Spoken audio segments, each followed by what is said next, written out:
राधे राधे, हरे कृष्णा, श्री हरदास हरि बोल। कैसे हो आप सभी? उम्मीद करती हूँ बहुत अच्छे होंगे, सुखी होंगे और स्वस्थ होंगे। राधा रानी आप सभी को हमेशा हंसता मुस्कुराता रखे, सुखी रखे और स्वस्थ रखे। तो मैं इससे पहले वीडियो नहीं बना पाई। मैं जस्ट अभी रात को ही वीडियो बना रही हूँ और जस्ट अभी ही अपलोड करूँगी। मैंने बहुत सारे कमेंट्स और मैसेजेस पढ़े हैं जिनका मैं आंसर नहीं कर पाई, क्योंकि आज मैं बहुत ज़्यादा व्यस्त थी कुछ घर के कामों में, मान लीजिए। कुछ आज नंदोत्सव था। मैंने इससे पहले जो वीडियो बनाई थी कि जन्माष्टमी के अगले दिन पर क्या करें, मैं समय की थोड़ी सी शॉर्टेज थी, जिसकी वजह से मैं पूरी जो वीडियो है वो अपलोड नहीं कर पाई। तो मेरे पास बहुत सारे कमेंट आए कि दीदी इस दिन को क्या बोला जाता है, हमें इस दिन प्रॉपरली क्या करना है, क्या नहीं करना है और इसके बाद तक क्या करना है, प्लीज़ पूरा डिटेल में बताइए। तो देखिए, अब तो पूरा दिन निकल चुका है, मैं नहीं बता पाई, लेकिन फिर भी मैं अब आप लोगों को पूर्ण रूप से जो जानकारी है वो मैं आप लोगों को दे देती हूँ। क्योंकि अभी भी बहुत समय है, पूरी रात्रि पूरा अभी शाम का समय जो है वो बाकी है, क्योंकि मार्केट्स अभी खुली रहती हैं। तो देखिए, आज का जो दिन है उसे नंदोत्सव बोला जाता है। यानी कि नंद बाबा के घर में जब लाला आए थे तो उस दिन को नंदोत्सव बोला जाता है। उसके अगले दिन को, यानी कि जन्माष्टमी के बाद का जो दिन है, जैसे कल जन्माष्टमी थी तो आज का जो दिन है इसे नंदोत्सव बोला जाता है। तो नंद बाबा जो थे, जब लाला उनके घर में आए थे, तो यानी कि जब लाला का जन्म हुआ था, तब नंद बाबा के पास में सबसे ज़्यादा जो थी गायें थी। यानी कि सबसे ज़्यादा गायें जो थी वो नंद बाबा के पास थी, इसीलिए उन्हें नंद की उपाधि दी गई थी, इसलिए उन्हें नंद कहा जाता था। जब लाला का जन्म हुआ था तब नंद बाबा के पास में 9 लाख गैया थी, यानी कि 9 लाख गायें थी। तो लाला के जन्म के बाद नंद बाबा इतने प्रसन्न थे, इतने खुश थे कि 9 लाख में से नंद बाबा ने पूरी की पूरी 1 लाख गायें जो है वो दान में दी थी। तो आज के दिन स्पेशली दान का बहुत ही ज़्यादा महत्व माना जाता है।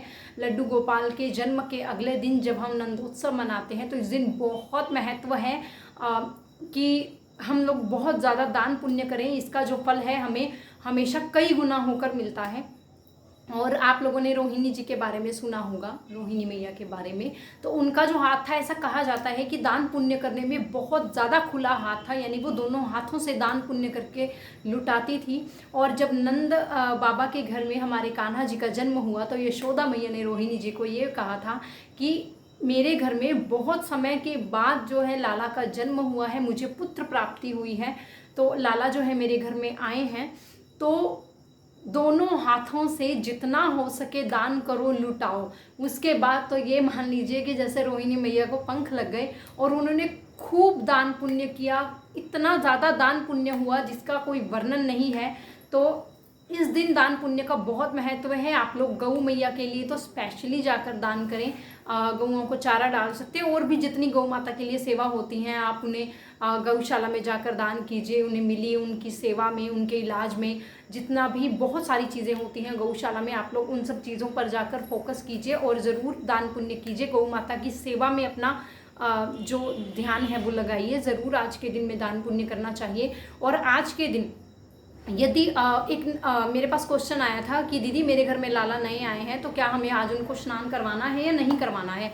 तो देखिए, यदि आपके घर में लाला पुराने हैं, जैसे मेरे घर में मतलब नए लाला अभी इस वक्त पर जन्माष्टमी के टाइम पे मतलब कोई लाला मेरे घर में नहीं आए हैं, तो मैंने किसी भी लाला का जन्म नहीं मनाया है। मतलब जन्मदिन मनाना और जन्म करवाना दोनों अलग बातें होती हैं। तो मैंने किसी भी लाला का जन्म नहीं करवाया है, तो मेरे घर में सभी पहले से ही हैं, तो मैं सबको रेगुलरली नहला सकती हूँ।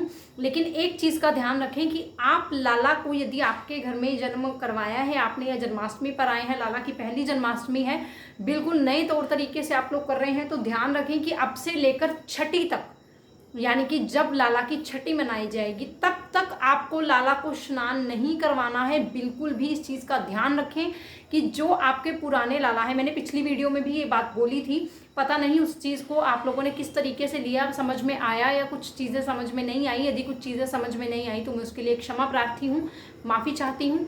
परंतु ये चीज़ मैं अभी दोबारा से क्लियर कर दूं इस वीडियो में कि यदि लाला पुराने हैं, आपके घर में पहले से हैं, तो आप उन्हें रोज़ स्नान करवाइए। परंतु यदि आपने नए लाला का जन्म घर में करवाया है और आपने नए लाला जन्माष्टमी पर लिए हैं, तो आप लाला को छठी तक स्नान बिल्कुल नहीं करवा सकते। तो इस चीज़ का थोड़ा सा ध्यान रखें। और आने वाले समय तक यानी कि छठी तक खूब सारी धूमधाम रहेगी, और इन दिनों में हम क्या क्या कर सकते हैं और क्या क्या नहीं करना चाहिए, इन सब चीज़ों को मैं आप लोगों को कल अगली वीडियो में ज़रूर बताऊंगी, और पूरी डिटेल में बताऊंगी। एक लॉन्ग वीडियो बना दूंगी कि हमें छठी तक क्या करना है और छठी कब है, इस बारे में भी मैं आप लोगों को अगली वीडियो में ज़रूर बताऊंगी। सो आज के दिन अभी भी बहुत समय है, आप लोग जा सकते हैं, दान पुण्य कर सकते हैं। आई होप आप लोगों को वीडियो अच्छा लगा होगा। तो नंद उत्सव खूब धूमधाम से मनाइए, मैंने भी बहुत धूमधाम से मनाया। तो बाकी वीडियोस जो है मैं नहीं बना पाती हूँ क्योंकि मैं अकेली होती हूँ करने वाली। सो ये जो है अपने काम में भी व्यस्त होते हैं, मेरी भी हेल्प करते हैं, और बिटिया जो है वो छोटी है। सो मैं सभी चीज़ें एक साथ में नहीं कर सकती। बहुत सारे चैनल्स हैं जो वीडियोस अपलोड करते हैं, बहुत सारे लोग जो हैं वो मुझे भी बोलते हैं कि दीदी आपने किस तरीके से बनाया, कभी वीडियो अपलोड नहीं करती हो। तो देखिए मेरे पास इतना समय नहीं होता क्योंकि मैं एक अकेली कैमरा लेकर भी नहीं घूम सकती और मैं सारे काम भी नहीं कर सकती। तो थोड़ा सा ये मुझे दिक्कत रहता है। फिर भी जितना हो सकता है मैं कोशिश करती हूँ कि मैं वीडियो बना पाऊँ। बाकी ये जितनी हेल्प कर देते हैं मेरी वीडियो बनाने में, बस उतना ही हो पाता है। तो बस आज के दिन को नंद उत्सव बोला जाता है। जिन लोगों ने मुझे पूछा था कि दीदी आज का दिन क्या है क्या नहीं है, तो नंद बाबा के घर में लाला आए थे, लाला भयो नंद बाबा के घर में, तो आज के दिन को नंद उत्सव बोला जाता है।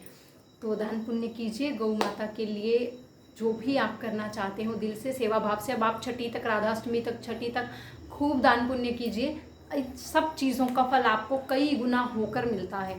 तो मिलते हैं नेक्स्ट वीडियो में। अगर इसके अलावा भी आप लोगों के कुछ सवाल हों तो प्लीज़ मुझे कमेंट सेक्शन में बता दीजिए, मैं ज़रूर कोशिश करूँगी कि आप लोगों के आपके सवालों के जवाब दे पाऊँ। तो मिलते हैं नेक्स्ट वीडियो में। राधे राधे, हरे कृष्णा, श्री हरिदास।